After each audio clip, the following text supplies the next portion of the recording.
Hello students, कैसे हैं आप लोग। आज हम हमारा नया ये चैप्टर का फोर्थ मॉड्यूल स्टार्ट करेंगे, जिसका नाम है सेंस ऑफ कलेक्टिव बिलोंगिंग। ये है chapter number 2 of history nationalism in India. इसके अंदर हम पढ़ेंगे कि किस तरह से लोगों के मन में ये भावना जगाई गई कि आप सारे इसी देश के लोग हैं और आपको अपने देश के लिए ही लड़ाई करनी है, आपको अपने देश को ही आजाद कराना है। जैसे हम ये बाल गंगाधर तिलक की इमेज देख रहे हैं, ठीक है, जिनका एक ग्रुप था लाल बाल पाल करके। यहाँ पे हमें टेम्पल दिखाई देगा, हमें मस्जिद दिखाई देगी, हमें चर्च दिखाई देगा। तो इस तरह से अलग-अलग जो पिक्चर्स हैं उसको दिखा के यहाँ पे ये दिखाया जा रहा है कि किस तरह से हम लोग सारे भारत के लोग एक हैं और ये जो बाहर के लोग आए हैं, ठीक है, ये हमें अलग-अलग कर रहे हैं। क्योंकि चर्च इसलिए दिखाया गया है क्योंकि उस समय बहुत सारे जो लोग हैं वो क्रिश्चियंस भी बन चुके थे। इसके बाद अगली चीज़ आती है कि अब हमें देखने को मिलता है कि क्या-क्या चीज़ें ऐसी रहती है एक देश के अंदर जो कि उसकी हिस्ट्री को फ़ॉर्म करती है। तो सबसे पहली चीज़ आती है उसके देश की हिस्ट्री और फ़िक्शन। लोगों के मन में अगर ये भावना जगानी है कि हम सब एक हैं, तो ज़रूरी है लोगों को ये सिखाना कि देखो आपका इतिहास ये रहा है और उसमें कुछ फ़िक्शन, कुछ कहानियाँ भी जोड़ना ज़रूरी है। फिर है फ़ोकलोर एंड सॉन्ग्स, यानी जो लोकगीत, लोक नृत्य, कुछ ऐसी चीज़ें होती हैं, वो देश का एक इम्पोर्टेंट हिस्सा होती हैं। जैसे जन गण मन जब हम गाते हैं तो चाहे कोई भी धर्म का हो, सबके मन में एक उत्साह की लहर दौड़ पड़ती है। फिर इसके बाद है पॉपुलर प्रिंट्स एंड सिंबल्स, ठीक है, जो भी इमेजेस पॉपुलर रही जैसे या जो भी सिंबल्स पॉपुलर रहे, जैसे हमारा जो हिंदुस्तान का इंडिया का फ्लैग है वो एक पॉपुलर इमेज या सिंबल उसको हम बोल सकते हैं, ठीक है।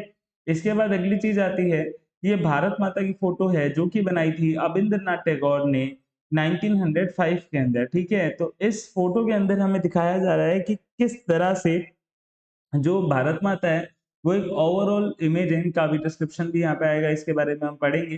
चलिए फिर पहले इसी को पढ़ लेते हैं हम लोग कि देखें, अब नेशन को आइडेंटिफाई करने के लिए फिगर्स या इमेजेस का यूज करना बहुत ज्यादा जरूरी होता है।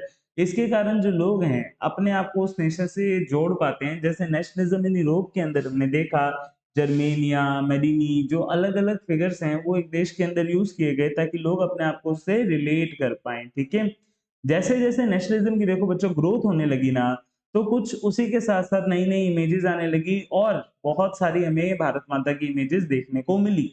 सबसे पहली इमेज, इस इमेज की बात नहीं कर रहे, हम कर रहे हैं बात सबसे पहली इमेज जो बनाई थी बंकिम चंद्र चट्टोपाध्याय ने, ठीक है, जिनका बाद में चटर्जी नाम चेंज कर दिया गया। मतलब चट्टोपाध्याय जो कास्ट है बाद में चटर्जी नाम से जाने जाने लगी।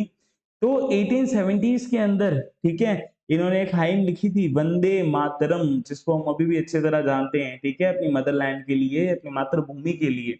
और इनकी एक नॉवल थी, इनकी बंकिम चंद्र चट्टोपाध्याय की, जिसका नाम था आनंद मठ। इसी में इन्होंने ये जो वंदे मातरम है इसको लिखा था। और ये स्वदेशी मूवमेंट बंगाल में 1905 में जब बंगाल का विभाजन कर दिया गया था ईस्ट बंगाल और वेस्ट बंगाल में, तब उस समय स्वदेशी मूवमेंट के चलते इस वंदे मातरम को बहुत ज्यादा गाया गया था।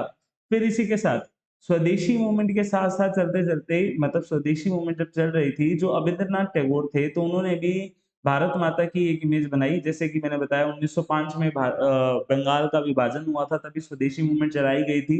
तो 1905 में इन्होंने ये इमेज बनाई और भारत माता की जो इमेज है इसको एक एस्थेटिक फिगर के तौर पे दिखाया गया है। एस्थेटिक इमेज का मतलब होता है कि कोई भी ऐसी चीज जो आर्ट से रिलेटेड हो, ठीक है, कला से रिलेटेड हो। फिर इसके बाद आता है, यहाँ पे दिखाई दे रहा है ये कितनी काम, कितनी शांत है, ठीक है, कितनी कंपोज, डिवाइन एंड स्पिरिचुअल, यानी एक देवी देवता वाला जो तेज है वो हमें इनमें दिखाई देता है। और इनके हाथ में अलग अलग तरह के हमें जो सिंबल्स हैं, ठीक है, ग्रंथ और ये माला और अलग अलग चीजें दिखाई देती है, जिससे ये सभी लोगों को एक साथ रिप्रेजेंट करते हैं, ठीक है। तो devotion to this mother figure came to seen as evidence of one nationalism. मतलब वो होता है ना कि इनके प्रति देशभक्ति की भावना ही, जैसे हमारे शहीद लोग हैं तो उनके प्रति देशभक्ति की भावना ही हमारा डिवोशन है। तो वैसे इनकी तरफ डिवोशन जिन जिन लोगों का था, तो उससे पता लगता है कि उन लोगों में नेशनलिज्म की भावना आ चुकी है। अब देखते हैं, जो नेशनलिज्म का आइडिया था वो धीरे धीरे फैलने लगा था, ठीक है। और इसी के साथ अब सबसे जो नई चीज की जा रही थी वो थी इंडियन फोकलोर को रिवाइव करना। यानी जो हमारे किस्से कहानियां, ठीक है, जितनी भी चीजें थी जो बिल्कुल ऐसे इस लेवल पे थी कि अलग-अलग जगह पे फैली हुई थी, छोटे-छोटे लेवल पे थी, उसको अब रिवाइव करना था, मेन मकसद यही था। तो इसके लिए अलग-अलग जो लोग हैं वो फोक टेल्स को और ऐसे जो भी गीत गाए जाते थे उन सबको अरेंज करने के लिए, उन सबको इकट्ठा करने के लिए गाँव से गाँव फिरने लगे, ठीक है? ताकि इन सब चीज़ों को इकट्ठा किया जा सके और माना जा रहा था कि ये जो टेल्स है ना, ये लोगों को ये कहानियाँ क्यों इकट्ठी कर रहे हैं लड़ाई के समय?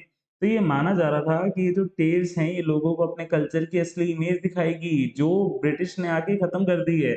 जैसे आज हमारे कल्चर को इतना खराब बताया जाता है और उसमें कमियाँ ही कमियाँ दिखाई जाती है, क्यों? जो ये वेस्टर्न सोसाइटी का इन्फ्लुएंस है ना, यही हम पे पड़ रहा है। जो इनकी भाषा है हम वही बोल रहे हैं, जो ये हमसे बुलवाना चाह रहे हैं। हम सिर्फ इंग्लिश नहीं सीख रहे, हम सिर्फ वेस्टर्न कपड़े नहीं पहन रहे, बल्कि हम उनकी आइडियोलॉजी को एडॉप्ट करते जा रहे हैं, जिसके कारण आज हमें अपना कल्चर ही सबसे बेकार कल्चर लगता है, जिसको बाहर के लोग लगातार अपना रहे हैं। तो यही सबसे बड़ी प्रॉब्लम है। इसके बाद अगली चीज आती है, it was essential to preserve the folk tradition order to discover one national identity, restore a sense of pride in one's past. यानी कि अब मेन मुद्दा यही था कि हमें अपने फोक ट्रेडिशन को, जो बिल्कुल ओल्ड एज ट्रेडिशन है, ठीक है, जो बिल्कुल धरती से जुड़ा हुआ ट्रेडिशन है, उसको रिवाइव करना है ताकि हम बता सके कि हम कितने महान थे। बंगाल में जो रविंद्रनाथ टैगोर थे, उन्होंने खुद अलग-अलग जगह जाके ये जो बैलेट्स होती हैं, नर्सरी राइम्स, मिथ्स, यानी जितनी भी कहानियाँ, जितने भी किस्से, जितने भी गीत हो सकें, सब चीज़ें, ठीक है, बैलेट्स यानी जैसे लोरी वगैरह हो गई, तो ये सब चीज़ें इकट्ठी करना शुरू किया। मद्रास के अंदर एक थे नतीशा शास्त्री, ठीक है?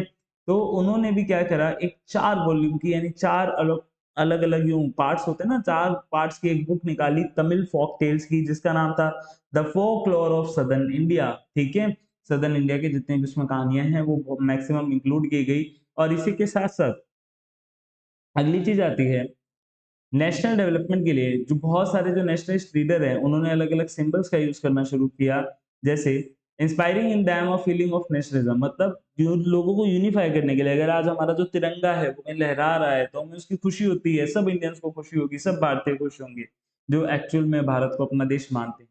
तो स्वदेशी मूवमेंट जब बंगाल में चल रही थी, तो उस समय एक ट्राई कलर फ्लैग बनाया गया और वो जो ट्राई कलर फ्लैग था, उसका कलर रखा गया रेड, ग्रीन एंड येलो। ये 3 कलर का वो ट्राई कलर फ्लैग बनाया गया।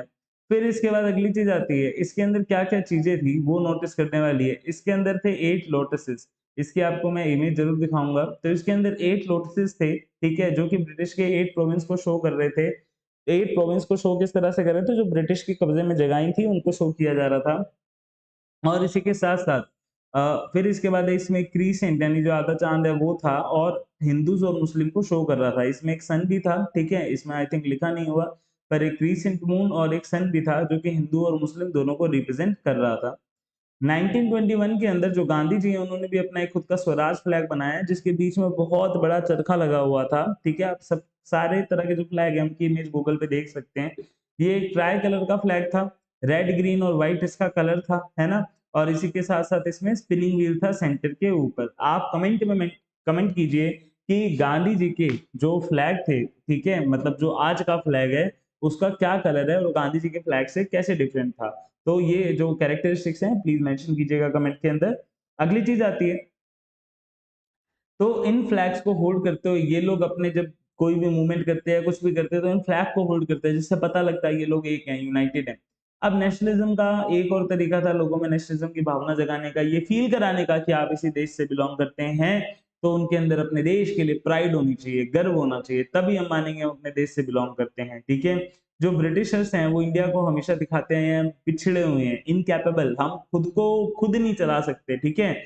हमारे यहाँ पे देश में जो मोहनजोदड़ो जैसी एक सभ्यता मिली, जिन्होंने खुद-खुद को चला लिया, इतनी पुरानी सभ्यता, ठीक है? पर ये मानते हैं हम खुद को नहीं चला सकते, हमारे राजा-महाराजा पूरा भारत बसा दिया, आगे से आगे फैलते गए, लेकिन हम तो खुद को चला नहीं सकते इनके आने से पहले, हम तो जी यूँ ही बैठे थे, हम तो सिर्फ मिट्टी के पहाड़ बना रहे थे और तो हमें कुछ आता नहीं था। तो इस थॉट को खत्म करने के लिए जो इंडियंस हैं, वो अब अपने पास्ट को देखने लगे। जिस तरह से हमारा इन्होंने पास्ट खत्म किया है, पर हम उस पास्ट को वापस देखने लगे कि क्या-क्या हमने डेवलपमेंट की है। हमने जब देखा तो हमें पता लगा हमने आर्ट में, आर्किटेक्चर में, साइंस में, मैथमेटिक्स में, रिलिजन में, कल्चर में, लॉ में, फिलॉसफी में, ट्रेड में, हर चीज़ में हम लोग हमेशा फ्लरिश होते आए हैं और हमारा जो ग्लोरियस टाइम था, वो ब्रिटिशर्स के आने के बाद डेक्लाइन हुआ है। इन्होंने हमारी वो ग्लोरी छीनी है, ठीक है? एक तरह से आँचल पे हाथ डाला है। Nationalist history serves to the leaders to take pride in India's great achievement. अब सबको ये रिक्वेस्ट की जाने लगी कि आप इंडिया के अचीवमेंट को यूं समझो, उसमें प्राइड लो, आपको गर्व होना चाहिए, और इसी के साथ इंडिया की जो कंडीशन है उसको चेंज करने का आप में एक जोश होना चाहिए। ये एफर्ट्स लगातार किए जा रहे थे, ठीक है। तो these efforts to unify people were not without problems. When the past began to glorify Hindu, the image celebrated drawn from the Hindu iconography, then the people other community felt left out. मतलब भाई देखो, एक हमारा भारत एक बहुत लंबे समय तक हिंदू देश भी रहा है, फिर मुस्लिम्स का भी कंट्रोल रहा है। तो जब पास्ट को ग्लोरीफाई किया जा रहा था, तो हिंदूज के जो आइकोनोग्राफी यानी हिंदूज के जो सिंबल है वो बहुत ज्यादा उस समय यूज किए जा रहे थे। तो इसलिए दूसरी कम्युनिटीज को कहीं ना कहीं लगने लगा कि यार हम तो अलग कर दिया, हमें तो छोड़ दिया, हमारे तो पास्ट को दिखाया ही नहीं। तो ये सब दिक्कतें थी। कंक्लूजन की बात करते हैं, तो कॉलोनियल गवर्नमेंट के खिलाफ ये जो बढ़ता हुआ गुस्सा था इंडियंस के अंदर, यही हमें फ्रीडम स्ट्रगल के और ले जाता हुआ दिखाई दिया। जो कांग्रेस है वो महात्मा गांधी की लीडरशिप के अंदर लोगों के दुखों को दूर करने की कोशिश कर पाई, और इंडिपेंडेंस के लिए, आजादी के लिए लोगों को ऑर्गेनाइज करने की उसने अपनी पूरी कोशिश की। पर हमने जैसा कि देखा, जो अलग अलग तरह के ग्रुप्स थे उन सब ने इस मूवमेंट के अंदर पार्टिसिपेट किया, और उनकी खुद की कुछ कुछ कुछ एक्सपेक्टेशंस थी कि उनके लिए स्वराज क्या है, उनको क्या क्या चीजें चाहिए। साथ ही साथ बहुत सारे लोगों का मेन मकसद यही था कि हमें कॉलोनियल रूल से फ्रीडम चाहिए, है ना। और इसी के साथ साथ जो फ्रीडम है उसका मीनिंग सबके लिए अलग अलग था। किसी के लिए स्वराज प्लांटेशन में काम करने वालों के लिए घर जाना फ्रीडम था, इंडस्ट्रियलिस्ट के लिए टैक्सेस कम हो जाना फ्रीडम था, और इस तरह की चीजें। जो कांग्रेस है उसने लगातार कोशिश की हम किसी भी तरह की डिफरेंस को ना रहने दें, एक ग्रुप को ऐसा, किसी भी एक ग्रुप को ऐसा ना लगे कि वो अलग है, पर हम सबको खुश नहीं कर सकते, सिंपल सी बात है। तो जो हाई पॉइंट्स हैं, the high points of Congress activity and nationalist unity were followed by phases of disunity and inner conflict between groups. मतलब जब बड़े-बड़े मूवमेंट्स हुए तो उस समय हमें ये भी दिखाई दिया कि लोगों में डिसयूनिटी हुई, लोगों में कॉन्फ्लिक्ट्स हुए, क्योंकि सब लोग उस समय खुश नहीं थे, ठीक है। अब इसके बाद ये लास्ट आती है क्विट इंडिया मूवमेंट, है ना। तो क्विट इंडिया मूवमेंट क्या था समझते हैं। क्रिप्स मिशन इंडिया के अंदर आया था जब वर्ल्ड वॉर 2 चल रही थी, क्योंकि इनको चाहिए क्या था कि इंडिया इनका सपोर्ट करे। ये आए इंडिया के अंदर, बोला आप हमारा सपोर्ट करो, और हम जब वर्ल्ड वॉर 2 खत्म हो जाएगी तो वहां से हट चले जाएंगे, आपको आजादी दे देंगे, ठीक है। तो अब समझना, फिर उसके बाद भारत को ये चीज पसंद नहीं आई, उसने क्रिप्स मिशन को मना कर दिया क्लियरली। और इसके बाद जो ब्रिटिश के खिलाफ हम लोगों ने एक फाइनल लड़ाई जो छेड़ी, तो उसका नाम था क्विट इंडिया मूवमेंट।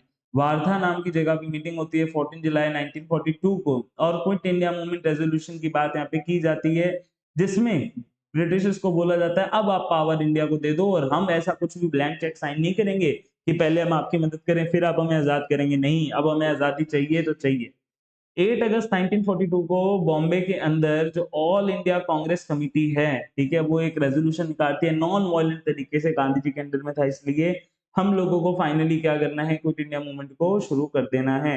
और गांधी जी अपनी फेमस स्पीच देते हैं, डू और डाई स्पीच, जिसमें वो कहते हैं भारत छोड़ो, लोगों को बोलते हैं या तो करो या मरो, या तो इनको भारत से निकाल दो, ठीक है, या मर जाओ, कोई दिक्कत नहीं है। तो अलग अलग जगह पे हमें हड़ताल दिखाई देती है, बहुत सारे डेमोन्स्ट्रेशन दिखाई देते हैं, नेशनल सॉन्ग स्लोगन्स का यूज किया जाता है, और एक बहुत बड़ी मास मूवमेंट ये बन जाती है जिसमें हजारों ऑर्डिनरी लोग, स्टूडेंट्स, वर्कर, पीजेंट सब ज्वाइन होते हैं, और सब लोग इसको इसी तरह से देखते हैं कि अगर हम एक्टिविटी पार्टिसिपेट करेंगे तो बहुत बड़े लेवल पे मूवमेंट जा सकती है। और हमें बहुत बड़े बड़े लीडर्स का भी यहाँ पे पार्टिसिपेशन देखने को मिला, जैसे जयप्रकाश नारायण, जिनको जेपी नारायण बोला जाता है, अरुणा आसफ अली, राम मनोहर लोहिया, और भी कई सारी वुमेन्स भी देखने को मिली, जैसे यहाँ पे लिखा हुआ है नाम मंदाकिनी हाजरा बंगाल के अंदर, और भी हमें बहुत सारे ऐसे नाम देखने को मिले। फिर इसके बाद ब्रिटिश ने और भी पावर से इसका विरोध करने की कोशिश की, पर 1 साल लग गया इस मूवमेंट को बंद करने में। तो चैप्टर कंप्लीट होता है, 4 पार्ट्स हैं, ठीक है, आप इसको 4 पार्ट्स को देखिए, आपको चैप्टर पूरा अच्छे से समझ आएगा। और कोई भी डाउट हो कमेंट सेक्शन में लिख देना। I hope you like the video, so please like the video, click the bell icon and share it with your friends. Thank you.